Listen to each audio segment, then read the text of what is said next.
Nedra felt someone watching her. She had been for quite a while, but she kept her eyes forward. No need to let whoever it was know she was onto them.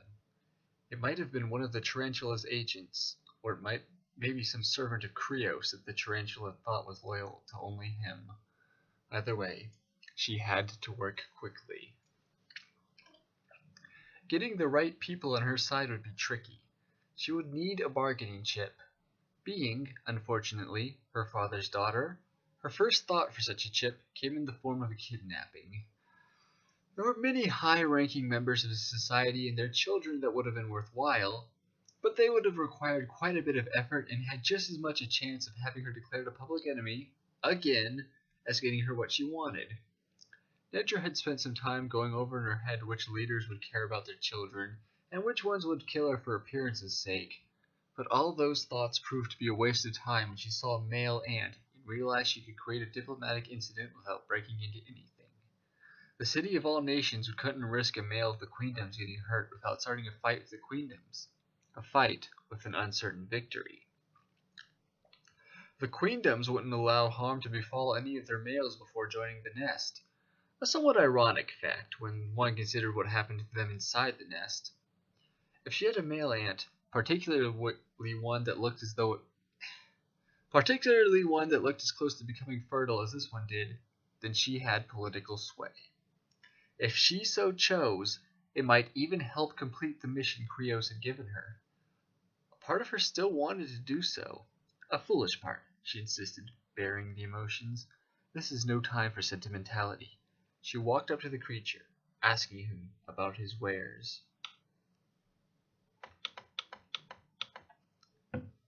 While Kilstop's thoughts had brought him off the necromancer for a second, it didn't take long to snap his mind back in place.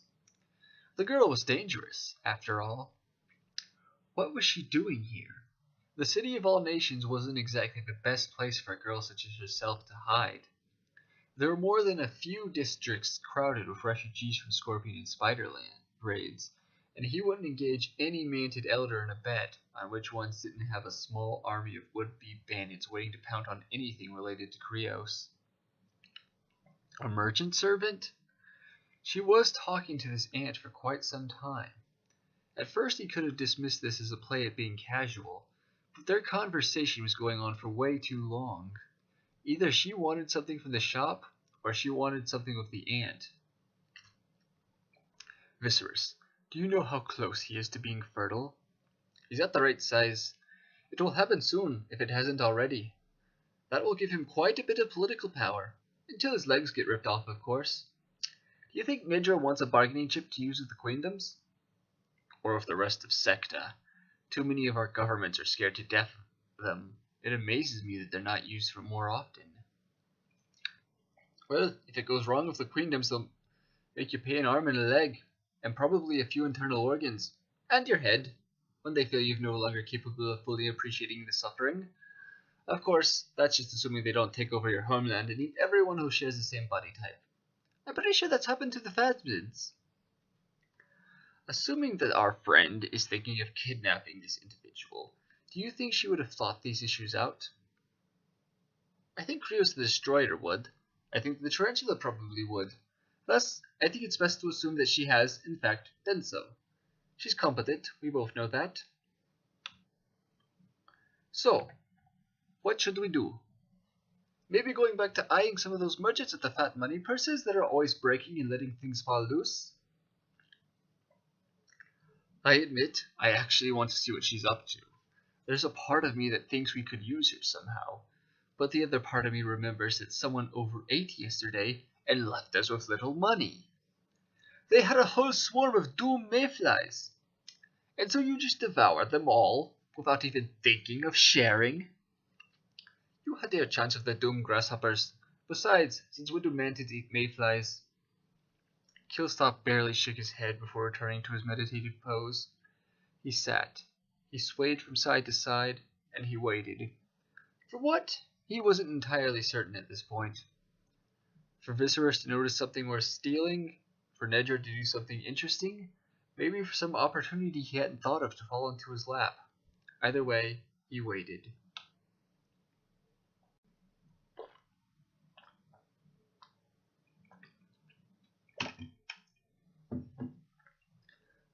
The Lady of Fire was growing frustrated.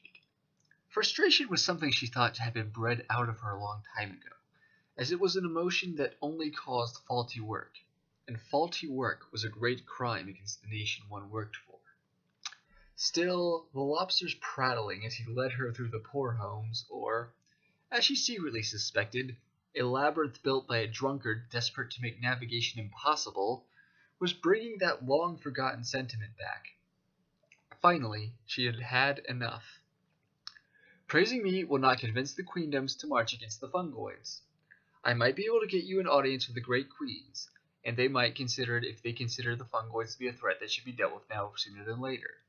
Thus far, you haven't convinced me that you're worth it. The lobster seemed stunned. What of my services? You did your duty. The queendoms provided me with the money thing you people use, and I will pay you for them. The fact that you even require that is disgusting. You did your duty, you did it admirably well, but now you want something in return. Gifts should be given based on need, not contribution. Contribution is only to be expected. The lobster's antennae stuck to the ground.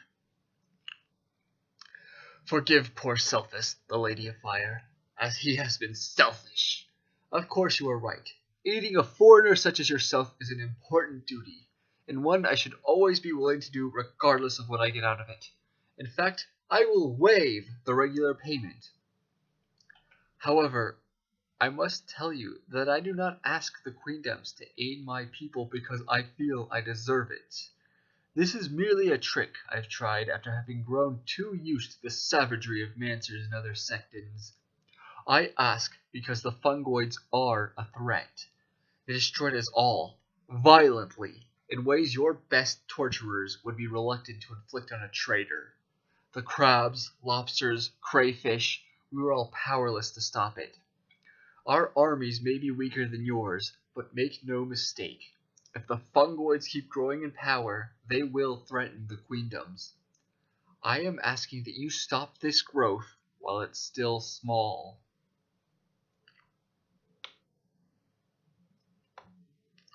The Lady of Fire did not know enough about the fungoid threat to respond to these claims. She did know leaders in the army were scared. One heard whispers. I will ask my commanders about it when I return to the queendoms. I am not making an oath. Something may or may not happen. If someone who could read crustacean expressions saw the one on Selphust's face, they would have seen the face of someone who had heard it before. Someone who was getting sick of hearing it. The Lady of Fire was not someone who could read crustacean expressions. Of course, the Lady of Fire. That is all any of us could ever ask. They continued on their way. The Lady of Fire sensed that the mail was growing closer. Finally, she came to an open pathway surrounded by buildings that were spaced far enough apart for proper navigation, and in ways that made sense. More importantly, she saw the male. Young, probably barely fertile, and speaking with what she assumed to be a mancer. This shouldn't be difficult, so long as he remembered his duty. Some males didn't, in which case she knew the traditional procedure for ripping one's limbs off.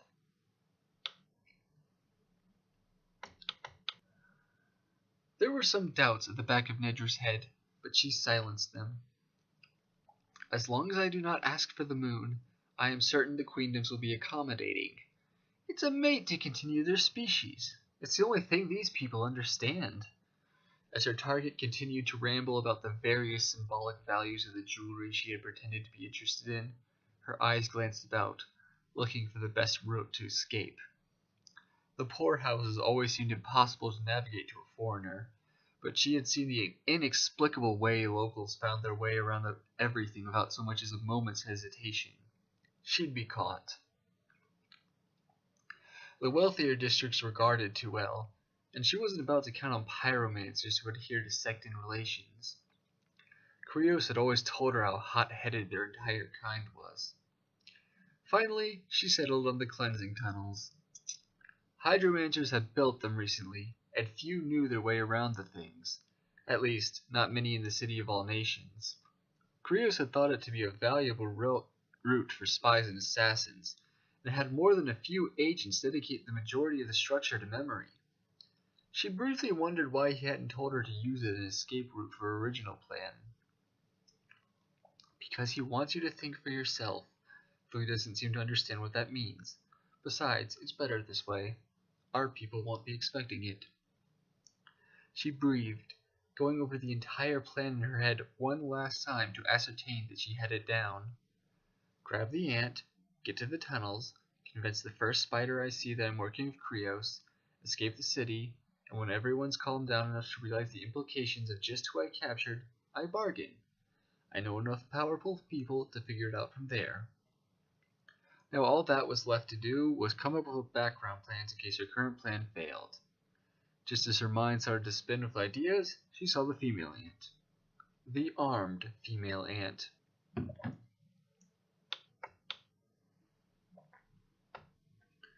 Viseris still had yet to find them a plan, and Kilstop was growing impatient. At this rate, a guard was sure to stop them and ask them what they were doing, standing around so casually for so long. Of course they had their responses prepared beforehand, but there was always the slightest chance of the guard stopping them from being someone who had been demoted after failing to stop a certain mantid and dragonfly from running off of a wealthy electromanager's conduit sticks, or who had heard stories about the dragonfly from a few years ago who robbed the wasp princess and was short one leg. It was better not to take the chance. The only thing distracting him from wondering what was taking the egg-layer condemned dragonfly so long was the female ant that had just appeared. She appeared to be a soldier, if you remembered how the caste structure worked, and was headed straight for the male ant. Said male ant's conversation partner seemed irrelevant to her.